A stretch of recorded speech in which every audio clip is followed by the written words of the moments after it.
आगे बढ़ती हुई नजर आ रही है, लेकिन क्या ये परिणाम भी सामने आएंगे ये देखना दिलचस्प होगा। एक बार फिर से ये कहूंगी, क्या बीजेपी 27 साल का सूखा अब खत्म कर देगी, या फिर एक बार फिर से अरविंद केजरीवाल सत्ता पर काबिज होंगे, या फिर कांग्रेस एक बार फिर थोड़ा सा परसेंटेज अपना ज्यादा करेगी, क्योंकि कांग्रेस ने खाता खोल लिया है और कांग्रेस 2015-2020 में खाता भी नहीं खोल पाएगी। अगर खाता खुल गया है या फिर सीट्स और भी बढ़ती हैं तो सीधा डेंट आम आदमी पार्टी पर लगता हुआ दिखाई दे रहा है। मेरे दो खास मेहमान मेरे साथ है, मेरे साथ नीलू रंजन जी यहाँ पर मौजूद है, मेरे साथ आशुतोष जी यहाँ मौजूद है।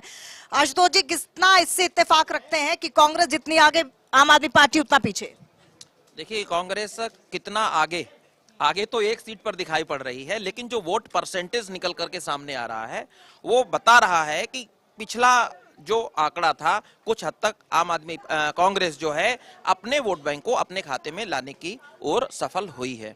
और जो आम आदमी पार्टी पिछला जो चुनाव था 2020 वाला हुआ था, उसमें 53% जो वोट परसेंट था वो आम आदमी पार्टी के पास में था।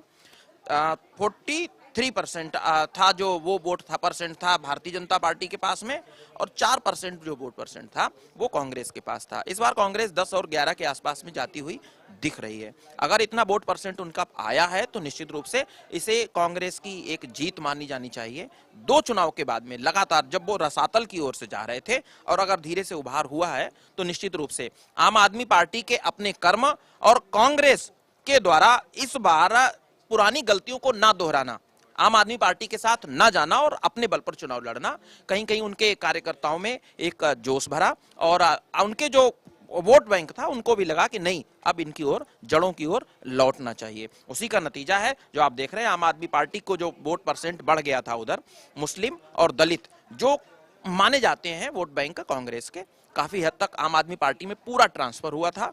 इसी के बल पर आम आदमी पार्टी ने दिल्ली में सरकार बनाई, शीला दीक्षित को पहले हराया, उसके बाद 2020 जो है उसकी 14 में सरकार बनाई और उसके बाद में 20 में बनाई। आज स्थितियां सामने क्लियर हो गई हैं। इनके जितने भी बड़े चेहरे हैं, अरविंद केजरीवाल इस समय पीछे चल रहे हैं, आतिशी पीछे चल रही, मनीष सिसोदिया इस समय थोड़ा आगे हो गए हैं, करीब 740 वोट से आगे हैं, लेकिन पूरा जो नैरेटिव रहा वो चुनाव लड़ा गया अरविंद केजरीवाल के चेहरे पर। और अरविंद केजरीवाल पीछे चलना यही है कि आम आदमी पार्टी लगभग इस चुनाव को अब तक के जो रुझान है उसमें हार चुकी है। सर, कितना इत्तेफाक रखते हैं इस बात से? नहीं देखिए, बिल्कुल सही है। अगर आप देखेंगे तो सिर्फ सीट एक नहीं देखी है, दरअसल कांग्रेस का जो वोट आ रहा है वो महत्वपूर्ण है।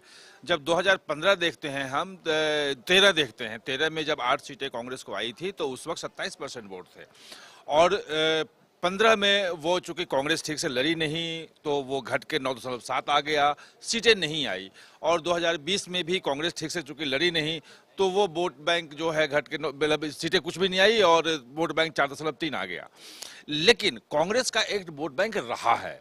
अगर आप 2019 का लोकसभा चुनाव देखें जिसमें अलग अलग लड़े थे, आप भी अलग थी, कांग्रेस भी अलग थी और बीजेपी अलग थी, उस वक्त कांग्रेस को 22.6% वोट मिला था और आम आदमी पार्टी को 18.1% वोट मिला था। मतलब कांग्रेस का वोट बैंक ज्यादा था। लेकिन 8 महीने बाद जब चुनाव हुआ विधानसभा का, चूंकि कांग्रेस लड़ी नहीं तो इसलिए उसका वोट बैंक गिर के 4.3 आ गया था। इस बार जो कि इससे ये साबित होता है कि कांग्रेस का एक वोट बैंक है।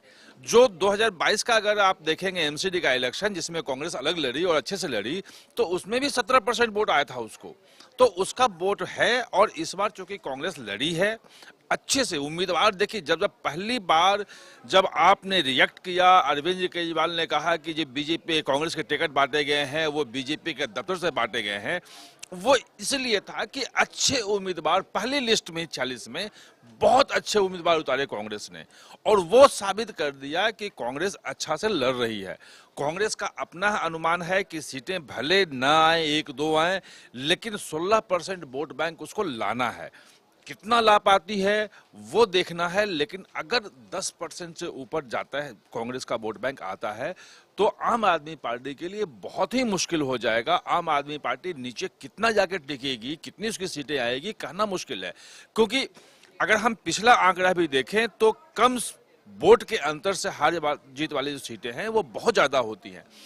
5000 के कम वोट के अंतर से हार जीत वाली सीटें 9 थी शायद पिछली बार, और 10,000 के कम वोट के अंतर से हार वाली सीटें जो थी वो 15 थी, और 20,000 से कम वोट के हार जीत वाली सीटें थी वो 41 थी। यानी कि इस बार जो है अगर कांटे का मुकाबला है तो बहुत कम वोटों के अंतर से हार जीत वाली सीटें बहुत हो जाएंगी और वहां जो कांग्रेस के उम्मीदवार वोट काटेंगे वो हार जीत का बड़ा फैसला कर देगा। यानी कि अब कांग्रेस की लड़ाई जो होती है सीधा बीजेपी से होती है, लेकिन ये आम आदमी पार्टी के वोट कटते हैं। देखिए, कांग्रेस की लड़ाई बीजेपी से होती है देश का जब चुनाव होता है, लेकिन अगर दिल्ली में चुनाव होता है तो कांग्रेस की लड़ाई इस बार बीजेपी से नहीं, आम आदमी पार्टी से थी, क्योंकि कांग्रेस को रसातल पर पहुंचाने का अगर किसी ने भी काम किया तो वो काम किया आम आदमी पार्टी ने। आपके घर से अगर कोई चीज छीन करके ले जाए और आपको कंगाल कर दे तो फिर आपकी लड़ाई उससे होगी, ना कि उस सामने वाले से जो पहले ही भरे पेट बैठा हुआ है। भारतीय जनता पार्टी का वोट बैंक फिक्स लगभग 40% वोट उनका वोट बैंक रहता है, जो लगभग सभी चुनावों में आता ही आता है। बाकी 10, 12, 15% जो 16% वोट बैंक है वो फ्लोटिंग है, वो कभी आम आदमी पार्टी के पास चला जाता है और तो कभी भारतीय जनता पार्टी के पास आता है। लेकिन जैसा कि सर ने अभी नीलू रंजन सर ने बताया कि कांग्रेस का जो वोट बैंक था वो उसका तो घड़ा खाली होता ही चला गया। आप 27 से और 4% पर आते हैं तो निश्चित रूप से आपका जो 23% वोट बैंक गया वो कहां गया? भारतीय जनता पार्टी के पास तो पिछली बार भी 43 ही था, वो वोट बैंक ट्रांसफर होकर के गया था आम आदमी पार्टी में। तो आपने हमारा घर खाली कर दिया और अपना घर भर लिया, तो टीस हमें आपसे होगी ना, आपका मतलब आम आदमी पार्टी से हुई। और भारतीय जनता पार्टी की जीत से उतने खुश कांग्रेसी नहीं होंगे आज जितना आम आदमी पार्टी की हार से होंगे। और हार का सबसे बड़ा कारण अगर देखा जाए तो जो चुनाव था, चुनाव बदला है पिछले 10 दिन में।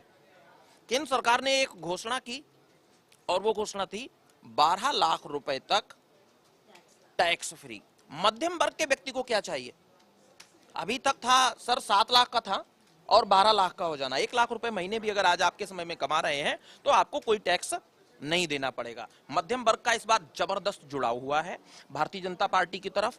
दूसरा मुद्दा, जो केजरीवाल का ये जो तीसरा टर्म था, उन्होंने शपथ ली और शपथ से लेकर के लास्ट तक आप देखिए उपलब्धि के नाम पर मुझे लग रहा है, अगर देखा जाए दो तुलना की जाए कि केजरीवाल सरकार की उपलब्धि क्या रही और केजरीवाल सरकार के ऊपर आरोप क्या लगे, तो मैं कहूंगा कि जो आरोपों की लिस्ट होगी वो लिस्ट ये स्थिति पहुंच जाएगी कि आप खुद उंगलियों पर गिनना शुरू करेंगे तो गिनने में 1 घंटा लग जाएगा। लेकिन जब अगर उनकी उपलब्धियां पूछी जाएंगी तो सोचना पड़ेगा कि हम केजरीवाल की किस उपलब्धि के लिए बात करें। दिल्ली में शिक्षा घोटाले का आरोप लगता है, दिल्ली में शराब घोटाले का आरोप लगता है, दिल्ली में मोहल्ला क्लिनिक जो है स्वास्थ्य घोटाले का आरोप लगता है, मोहल्ला क्लिनिकों के ऊपर सवाल उठता है, जो मुख्यमंत्री हैं उनको जेल जाना पड़ता है, जो दूसरे मुख्यमंत्री आप बनाते हैं उनको, उनके ऊपर भी कई सवाल लगते हैं गोवा के चुनाव को लेकर के।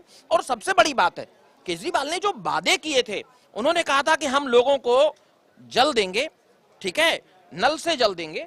स्थितियां ये हुई कि जो नल से जल देने की बात हुई थी, उस नल से जल की स्थितियों पर वो नहीं पहुंच पाए और जो पानी मिला भी वो साफ पानी नहीं था, उन्होंने स्वीकारा खुद।